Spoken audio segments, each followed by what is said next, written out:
What's good, everybody? Welcome back. We're talking War Thunder again. We're talking a tier list. We're talking specifically about top tier. It's the second most contentious thing, I think, in this game right now. If you guys didn't know, I did a helicopter video where I talked a little bit about helicopters. My thoughts. I've got a lot of feedback from that.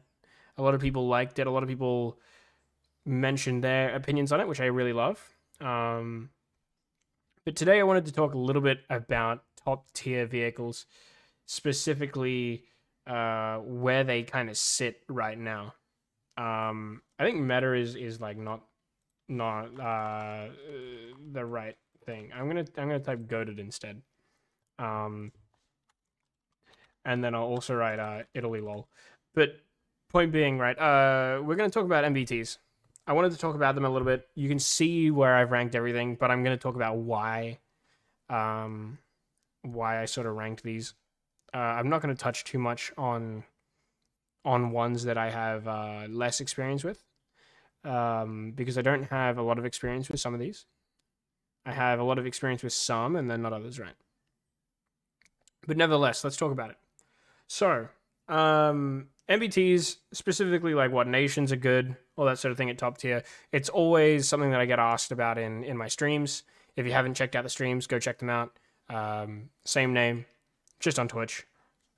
But we have a fantastic community there, and a lot of people ask me a lot about top tier, specifically what nations I have at top tier, but also what my thoughts are about top tier MBTs. And a big one for me is always what is the best nation at top tier? What are the thoughts about a certain nation at top tier? So let's kind of go through it a little bit.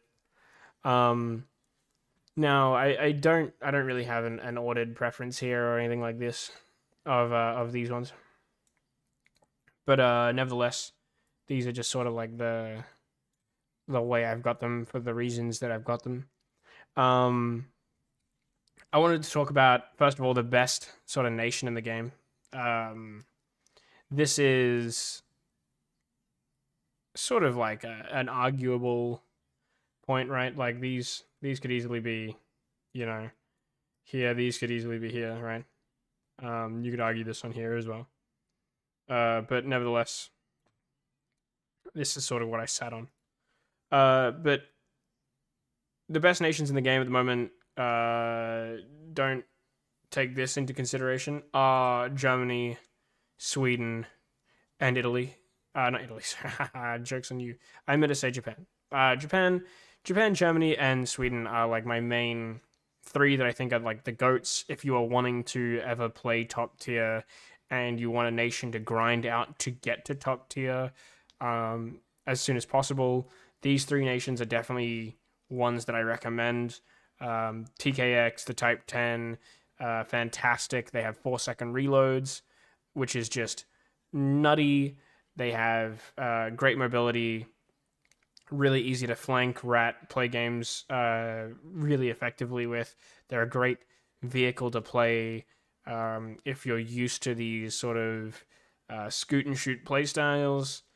As for your Germany and Sweden, they basically can be interchangeable. I want to say that these are hotly contested. I mean, like if you wanted to be very specific, yeah, like these would be interchangeable. These leopards, outside of the 2A7s, the 2A7s belong up here, but these Swedish and these Germans could easily be like in both tiers. Um, Sweden is basically just a bunch of upgraded leopards. Basically, think these bottom leopards being just slightly better up here.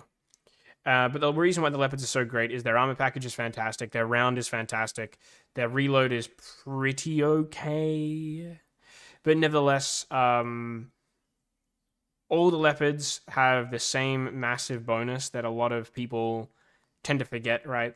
And that's that their weak spots, while they still have plenty of weak spots, are a lot more finicky, a lot more tricky to hit. That is a skill issue, right? Of course. But I think as a whole, the argument of skill being tied to a tank's effectiveness is just a lie, right? So if anyone tells you that, they're a moron. But we'll talk about that in a second. Nevertheless, the 2A7, both variants are fantastic. They're the best tank in the game by far, followed up by the Swedish Leopards being also fantastic. The armor package is just so great for brawling. They're a much more frontline vehicle. They will handle being up in the front, battling it out, duking it out with plenty of other MBTs.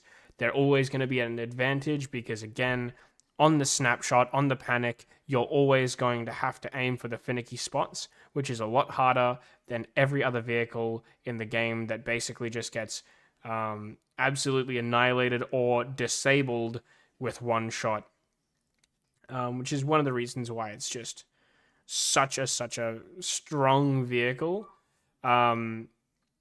Just in general, it's so good. It's so effective. If you ever come across these, you'll know exactly what I mean. If you're a new player, I definitely recommend Germany or Sweden as the first ones you go down because they are the easiest to play. At top tier, they're the easiest to play in general. The 2A7 is in the Italian tech tree is what I would consider to be a consolation prize for you playing Italy. If you play Italy and you happen to get the 2A7, congratulations. That is the only vehicle you'll ever have that's going to be good because the Arietes are trash, but we'll get to that in a second. Nevertheless, congratulations on the consolation prize. I definitely think that you'll see this happen more often soon, though, where leopards are getting given out to other NATO nations. Specifically, I think you'll see probably France get one soon. So don't be surprised if France gets one and then it sits up here somewhere in the S tier, depending on if it's a 2A6 or a 2A7. But, nevertheless, these two are what I would consider to be like the best tiers in the game in terms of easy to play, very, very effective. And if you're a fantastic player or a bad player, you will perform well in these vehicles. For A tier, I would say these are vehicles that are like only effective if you're a good player. I think that these are vehicles that require skill to use in an effective manner, but if you have skill, will still perform better than the tanks below. The Leclercs and the TADBVM. A lot of people ask me about France because I main France, and a lot of people will say that this is a bias because I main France. But hear me out. The mobility, the gun performance, and also the 5-second reload on French MBTs is honestly fantastic. Their profile being pretty low, not very bulky as well, lends itself to the ability to do what the Type 10 does, obviously worse. Because again, you don't have hydraulics. You also don't have that 4-second reload. You have a 5-second reload, but it is a incredibly effective vehicle. It's very difficult to go negative in these things as a whole in a game. Usually, you can always get a disabling shot off and then follow it up almost always before your opponent can, unless they're in a Type 10 or a TKX, or perhaps they are an American vehicle and you got a really unlucky shot and only got engine. But nevertheless, they do have some trolley armor on the turret as well. I only put the Azure and the SXX as well up here, just because the Leclerc and the Leclerc 2 are the exact same vehicle as the others anyway. You could put one up here and it wouldn't matter. They're the same vehicle. One has an air conditioner, one doesn't, right? So it doesn't really matter. Nevertheless, these things are fantastic. As for the T80BVM, it's the only Russian MBT that has mobility in terms of reverse gear. It can play a little bit more like a normal MBT, less committal. You can push hills with it a little bit more because you have that reverse gear. You can peek a little bit easier with it. It does have some funky armor. It has a little bit more speed as well, so you can actually whip around corners a little bit more effective, get to the battlefield a little bit more effectively, and find the better spots that Russia will have at engaging in. It's a pretty solid brawling vehicle. Its lower plate is god awful. It has a very prevalent weak spot, and the armor in general is just not great. The package isn't great as well. You'll most likely, if you do get hit and survive, not be able to fire back because your autoloader is the size of the sun. But nevertheless, it can perform really, really good. And of course, funny HE, fin stabilized is always going to be funny and always quite effective as well. The ERA package doesn't help it in the slightest, but it exists and it's there.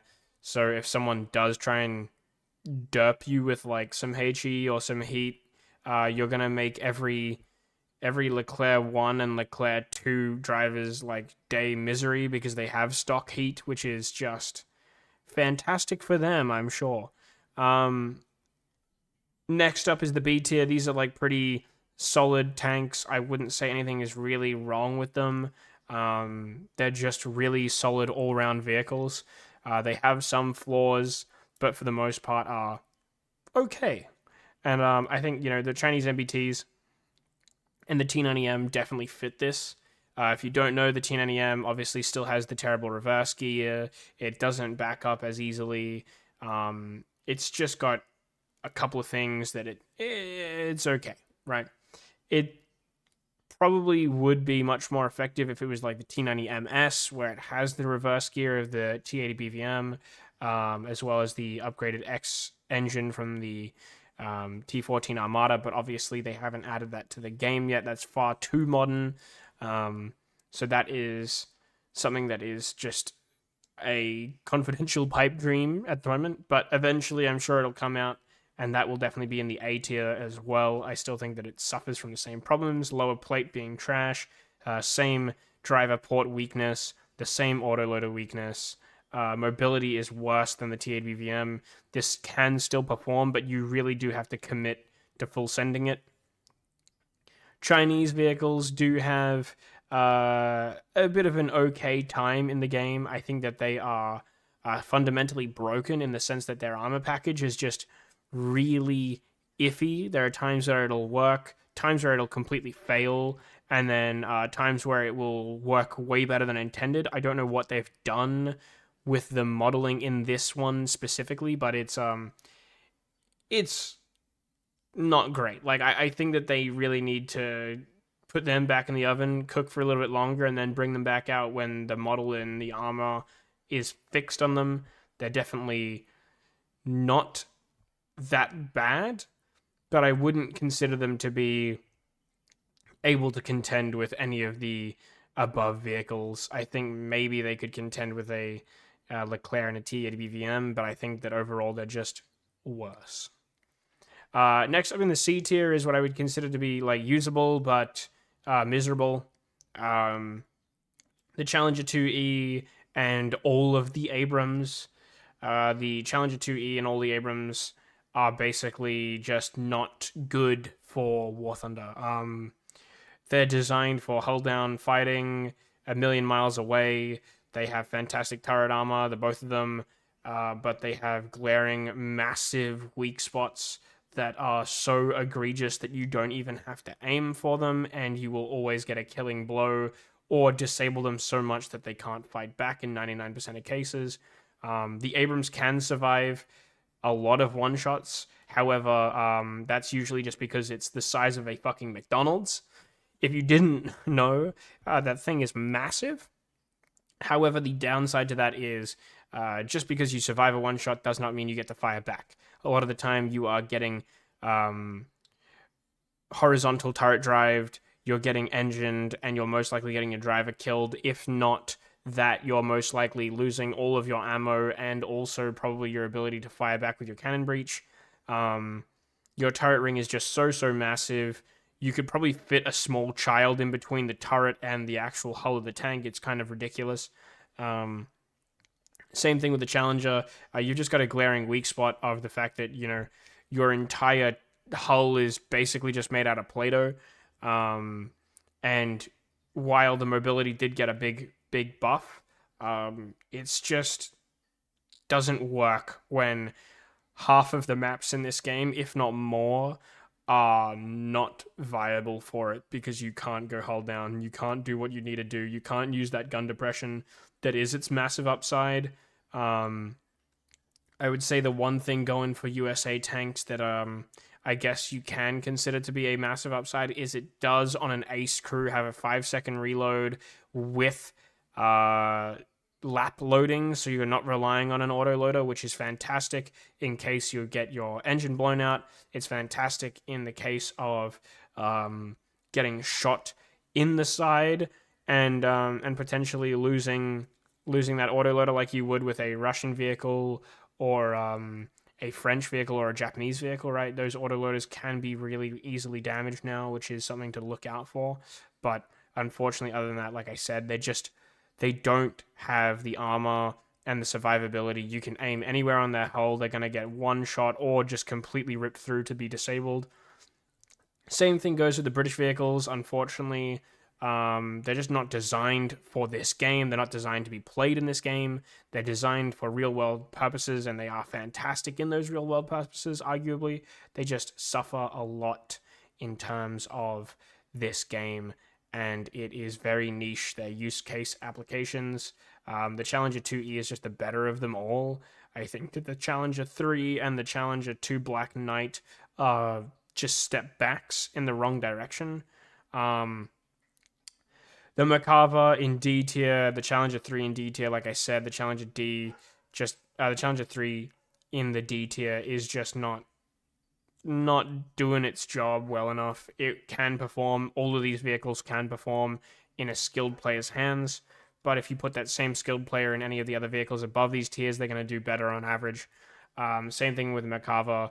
The Merkava does suffer from just getting disabled super easily. They did not add in its correct armor package. If it did have its correct armor package, it would be an absolute menace from the front. But again, it suffers a lot, has a very mediocre round as well. It just doesn't quite hold its own in comparison to a lot of the other vehicles, which is a real shame because it is a fantastic looking vehicle and a super cool design. I'm sure if they do eventually buff its armor package to the way it should be, I think you could see maybe some pretty scary increase in the Merkava's performance.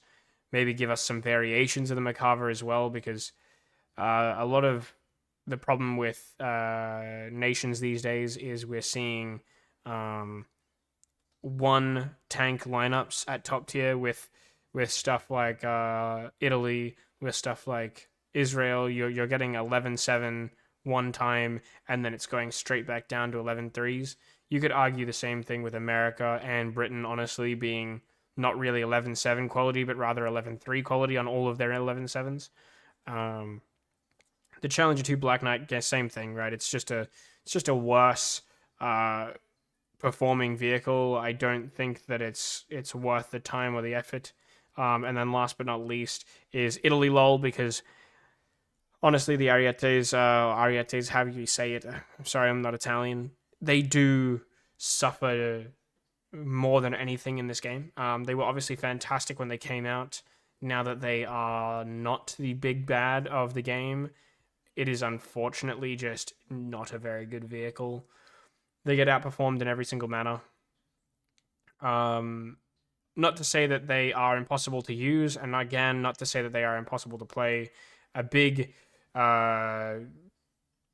quick PSA, any tank is viable, and if you don't realize that, you are wrong. Any tank in this game is viable. Anyone can do fantastic in any vehicle.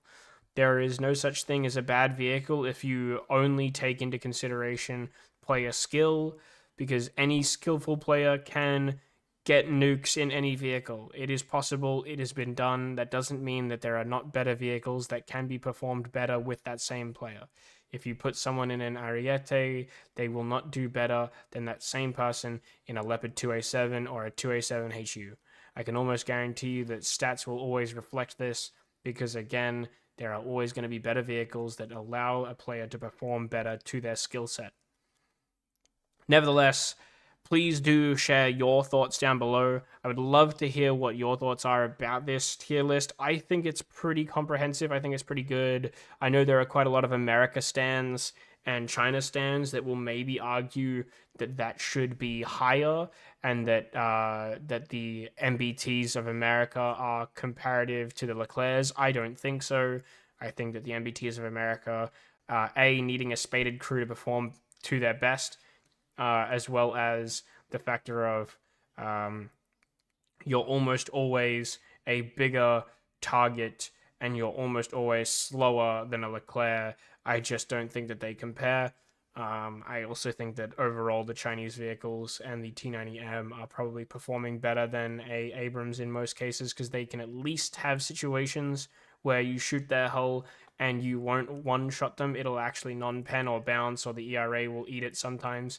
So because of that fucky armor and that weird behavior in that regard, I think that the B tier definitely outperforms those tiers. Nevertheless, let me know what you think. Give me your thoughts. This is a very contentious topic in War Thunder. I think it always will be. A lot of nations have a lot of stands, and a lot of nations have a lot of misguided thoughts being given to them. If you want to see more of this content, if you want to see more tier lists, if you want to see more explanations as to why a nation is good, please do let me know. And maybe tell me a rank. We'll go by ranks. This is rank 7, obviously. If you want to see rank 6, 5, 1, hell, reserve tanks, let me know, and I will try and do a tier list for those as well. Thank you very much for watching. Definitely go check us out on Twitch. We do live streams every single day. And if you haven't as well, please check out other videos on the channel. We've got a helicopter video that I mentioned earlier in the episode. We've also got a bunch of other rants where I talk about goofy ass stuff like grocery store stuff and food and plenty of other things. Enjoy your day. Have a good one. Stay safe. It's a dangerous world out there. Good night and enjoy.